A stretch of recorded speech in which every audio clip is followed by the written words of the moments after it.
सुर्खियों में।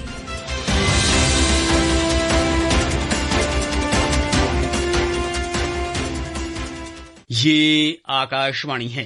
प्रस्तुत है कार्यक्रम सुर्खियों में। इसके अंतर्गत सुनिए प्रधानमंत्री जन धन योजना अभूतपूर्व वित्तीय समावेशन के 11 वर्षों पर चर्चा।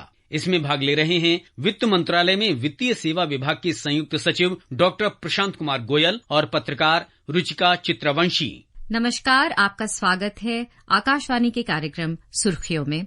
वित्तीय समावेशन के लिए राष्ट्रीय मिशन प्रधानमंत्री जन धन योजना ने 11 वर्ष पूर्ण किए हैं। आइए इसके बारे में और जानते हैं आकाशवाणी संवाददाता की रिपोर्ट से। लगभग एक दशक पहले देश में हर 3 में से 2 व्यक्ति बैंकिंग सेवाओं से वंचित थे, लेकिन आज 15 वर्ष से अधिक आयु के हर 10 में से 9 भारतीयों के पास अपना बैंक खाता है। ये संभव हो पाया है प्रधानमंत्री जन धन योजना के माध्यम से।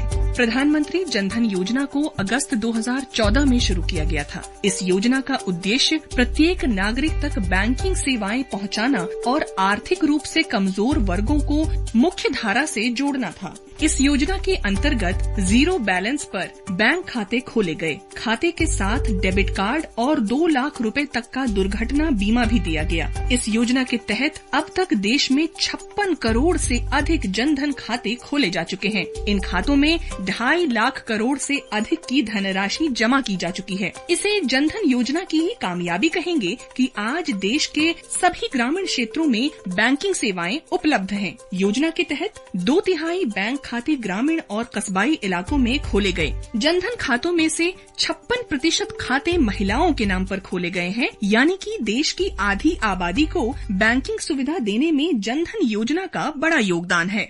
एक दशक पहले भारत के बैंक भारी संकट से गुजर रहे थे। हमारा बैंकिंग सिस्टम फ्रेजाइल था। करोड़ों भारतीय बैंकिंग सिस्टम से बाहर थे। भारत दुनिया के उन देशों में से एक था जहां एक्सेस टू क्रेडिट सबसे मुश्किल था। इस योजना ने गांव और गरीब के आर्थिक सशक्तिकरण के साथ ही रोजगार निर्माण में भी बहुत बड़ी भूमिका निभाई है। पहले देश में बहुत बड़ी संख्या में लोगों के पास बैंक खाता ही नहीं था। बेचारों ने बैंक का दरवाजा नहीं देखा था। लेकिन जन धन योजना के कारण 50 करोड़ से ज्यादा नए बैंक खाते खुल चुके हैं। जन धन योजना और तेजी से बेहतर होती डिजिटल सेवाओं ने सरकार की डायरेक्ट बेनिफिट ट्रांसफर मॉडल को भी मजबूती प्रदान की है, जिससे न केवल पारदर्शिता बढ़ी है बल्कि हर तबके का सशक्तिकरण भी हुआ है। जन धन योजना के माध्यम से हमने अमेरिका की कुल आबादी से भी ज्यादा लोगों के बैंक खाते खोले हैं और उसके बाद यूनिक डिजिटल आइडेंटिटी यानी आधार के द्वारा उन्हें ऑथेंटिकेट किया और फिर 100 करोड़ से ज्यादा लोगों को मोबाइल के द्वारा कनेक्ट किया। जनधन, आधार, मोबाइल, जेम ट्रिनिटी की ये ताकत विश्व के लिए एक अध्ययन का विषय है। जनधन, आधार और मोबाइल यानी कि जैम ट्रिनिटी के जरिए 10 करोड़ से अधिक फर्जी लाभार्थी खातों को बंद किया गया है। आज केंद्र सरकार की ओर से भेजी जाने वाली धनराशि सीधे लाभार्थियों के बैंक खातों में पहुंच रही है और बिचौलियों की व्यवस्था पूरी तरह समाप्त हो चुकी है। कोविड महामारी के दौरान जनधन खातों की उपयोगिता देखने को मिली जब मोदी सरकार ने महिला खाता धारकों को 31,000 करोड़ रुपए से अधिक की धनराशि भेजी। प्रधानमंत्री जन धन योजना छोटे व्यापारियों और ग्रामीण क्षेत्रों के परिवारों के लिए काफी मददगार साबित हुई है। इस योजना ने भारत को वित्तीय समावेशन की दिशा में एक नई पहचान दी है और करोड़ों लोगों के जीवन में विश्वास और आशा की किरण जगाई है। अनिकेत की रिपोर्ट के साथ समाचार कक्ष से प्राची प्रिया।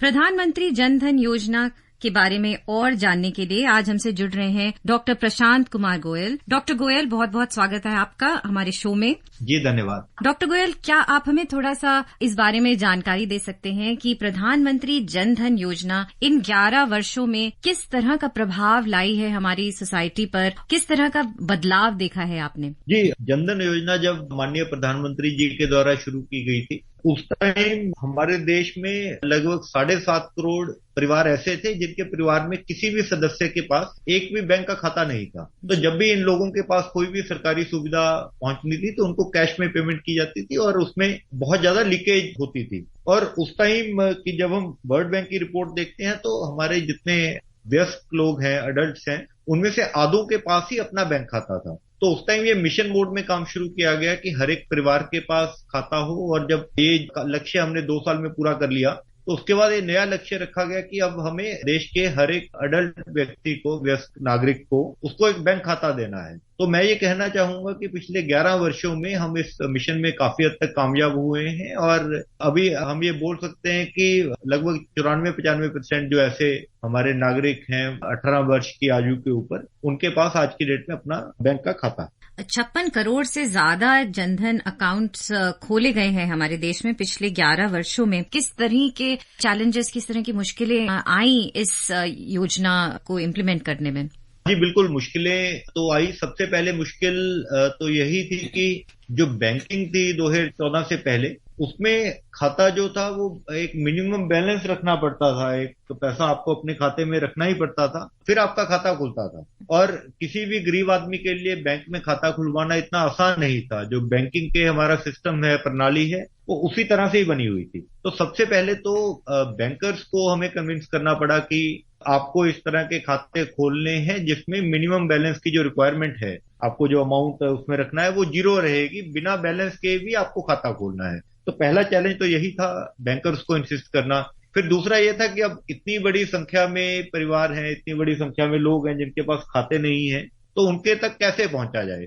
तो इसके लिए माननीय प्रधानमंत्री जी की गाइडेंस में हर एक जिले के जिला कलेक्टर को अप्रोच किया गया, हर एक स्टेट के जो चीफ सेक्रेटरीज हैं, बाकी जो ब्यूरोक्रेट्स हैं जो इसको देखते हैं, उनके माध्यम से एक प्लान बनाया गया जिसमें जिला कलेक्टर को जिम्मेदारी दी गई कि इस तरह के कैंप लगवाएं। और उनकी अध्यक्षता में 2014 में ये स्कीम शुरू की गई। और उस टाइम सबके जो मैं बोलूंगा कि सबके समन्वय के कारण और सबके कोऑपरेशन के कारण ही हम जो जहां तक पहुंचे हैं आज, वो पहुंच पाए। देखिए, आज के दिन में बैंक खाता तो हमने खोल दिया है, बट काफी लोग ऐसे हैं जो अपने खाते को नियमित रूप से इस्तेमाल नहीं कर पा रहे हैं और अभी भी उनका जो लेन देन है वो ज्यादातर नगद में हो रहा है।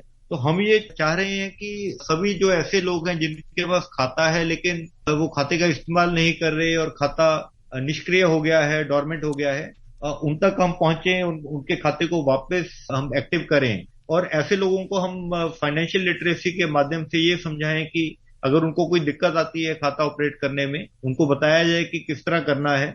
और इसके लिए हम टाइम टू टाइम लोगों तक पहुंच रहे हैं। आरबीआई भी इस काम में लगा हुआ है, बैंकों को जिम्मेदारियां दी गई हैं ताकि ऐसे लोगों तक पहुंच के ये जो समस्या है इसको किया जाए।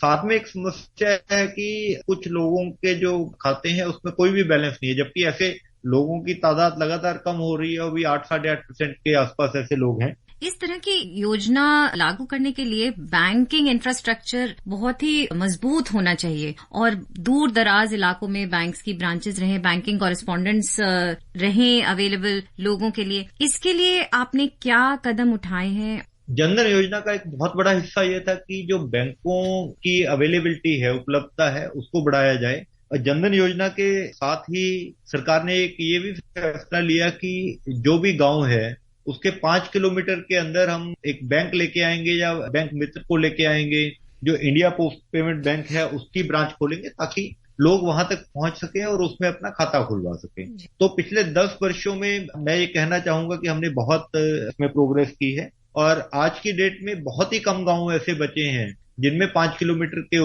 इन तीनों में से बैंक ब्रांच या पोस्टल पेमेंट बैंक का ऑफिस या बैंक मित्र ये उपलब्ध नहीं है। ज्यादातर हिस्सों को हम कवर कर चुके हैं। जो हिस्से बचे हैं वो ऐसे हैं गांव जहां पे या तो इंटरनेट का अभाव है या उन तक पहुंचना बहुत मुश्किल है, लेकिन बहुत जल्दी ही इनको भी हम कवर कर लेंगे। एक बहुत बड़ा इस स्कीम का हिस्सा है सब्सिडी वितरण और किस तरीके से नरेगा जैसी स्कीम्स के पैसा मिलना होता है लोगों को जनधन अकाउंट्स की वजह से मिल जाता है। इसको आप और आगे कैसे लेके जाएंगे? जी बिल्कुल, इस पे काम कर रहे हैं। बहुत सारी स्कीमों को ऑलरेडी डायरेक्ट बेनिफिट ट्रांसफर, जिसको हम डीबीटी बोलते हैं शॉर्ट फॉर्म में, उनके माध्यम से जोड़ दिया गया है। जितनी बड़ी बड़ी स्कीमें हैं सारी डीबीटी के अंतर्गत आ गई हैं। लेकिन अभी भी सरकार ने एक सेल बनाया हुआ है जो अलग अलग विभागों से तालमेल कर रहा है कि किसी भी लाभ पात्र को कुछ भी हम बेनिफिट देते हैं तो उसको डायरेक्ट बेनिफिट जो है वो खाते में दिया जाए, उसके बैंक के साथ लिंक करके। इससे न केवल उस तक पैसा आसानी से पहुंच जाता है, बल्कि अगर रास्ते में कहीं भी पैसे की चोरी होती है, उसको जब कैश में दिया जाता तो कई बार पूरा पैसा उसको नहीं दिया जाता था, तो वो सारी चीजों से हमें मुक्ति मिल गई है। और आपने जो पहले बात करी, जब हम मुश्किलों की बात कर रहे थे, ये जो डुप्लीकेट अकाउंट्स हैं या जीरो बैलेंस अकाउंट हैं, इनसे आप किस तरह से डील कर रहे हैं?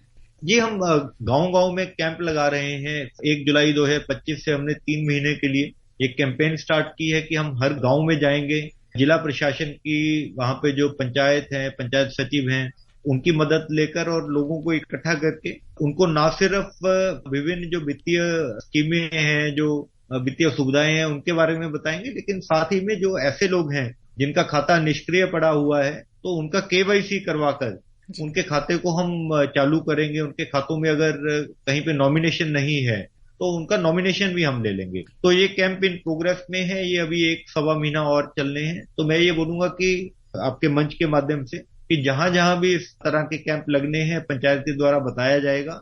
और जो भी लोग हैं, जो गांव के लोग हैं, जिनको किसी भी तरह की फाइनेंशियल प्रोडक्ट के बारे में जानकारी लेनी है, या कोई ऐसी समस्या है, वो जरूर इन कैंपों में जाएं। और इन कैंपों में जो वहां पे बैंकर्स हैं या बाकी सरकारी लोग मौजूद हैं, उनकी मदद से अपनी जो समस्या है उसका निपटान करें। जी, मुझे यकीन है हमारे श्रोता आपकी बात ध्यान से सुन रहे हैं और इस योजना का पूरा लाभ उठाएंगे।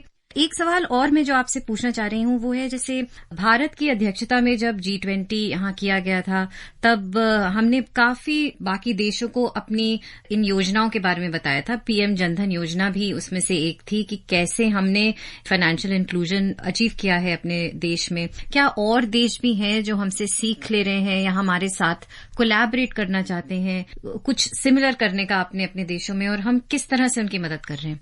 जनधन योजना की जो सफलता भारत ने पिछले 10 सालों में ली है, ये पूरी दुनिया के लिए एक प्रेरणा का स्रोत है। इनफैक्ट जो वर्ल्ड बैंक जो है, उसकी एक रिपोर्ट आई थी, उन्होंने बोला था कि जितना बैंक अकाउंट हमने जनधन योजना के तहत पिछले 10 साल में खोले हैं, किसी भी दूसरे देश को ये कार्य करने के लिए 47 साल का समय लगना था। तो वो बहुत उन्होंने तारीफ की कि जो भारत ने इसको मिशन मोड में चलाया। तो ये एक सीख है बाकी दुनिया के ऐसे देशों के लिए जिनमें अभी भी बैंक खातों की उपलब्धता एक मेजर समस्या है। वर्ल्ड के जो दूसरे देश हैं वो हमसे प्रेरणा ले रहे हैं और जनधन योजना की जो सफलता है और इसको किस तरह से अंजाम दिया गया, उससे वो सीख ले रहे हैं।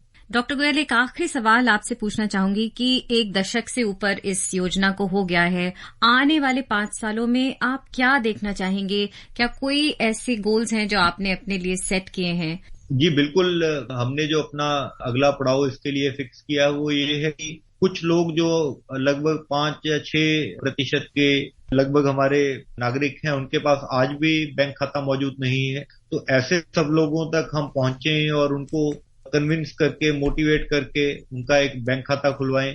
एक तो ये गोल है ताकि हम बोल सके कि हमारे देश में कोई भी ऐसा नागरिक नहीं है जिसके पास अपना बैंक का खाता मौजूद नहीं है। दूसरा गोल ये है कि जिन लोगों के खाते निष्क्रिय हैं उनको हम फिर से एक्टिव करें। जिन लोगों की बचत नहीं है खाते में, उनको हम इस तरह के तरीके बताएं जिससे वो धीरे धीरे करके अपनी सेविंग डेवलप कर सके। और जिन लोगों की सेविंग है उनको फर्दर वो कैसे उस सेविंग को अपना और ज्यादा कारगर तरीके से उसको इस्तेमाल कर सकते हैं, कैसे उससे और ज्यादा इनकम कर सकते हैं। तो ये सब चीजें लोगों तक पहुंचाएं। और जो हमारा सोशल सिक्योरिटी नेट है, प्रधानमंत्री जीवन ज्योति बीमा योजना, प्रधानमंत्री सुरक्षा बीमा योजना, अटल पेंशन योजना, कैसे हम ज्यादा से ज्यादा लोगों को इन स्कीमों में एनरोल करें। बहुत बहुत धन्यवाद डॉक्टर गोयल आज हमसे जुड़ने के लिए और इतनी सारी जानकारी हमारे श्रोताओं को देने के लिए। जी बहुत बहुत धन्यवाद। अभी आप सुन रहे थे प्रधानमंत्री जनधन योजना अभूतपूर्व वित्तीय समावेशन के 11 वर्षों पर चर्चा। इसमें भाग ले रहे थे वित्त मंत्रालय में वित्तीय सेवा विभाग के संयुक्त सचिव डॉक्टर प्रशांत कुमार गोयल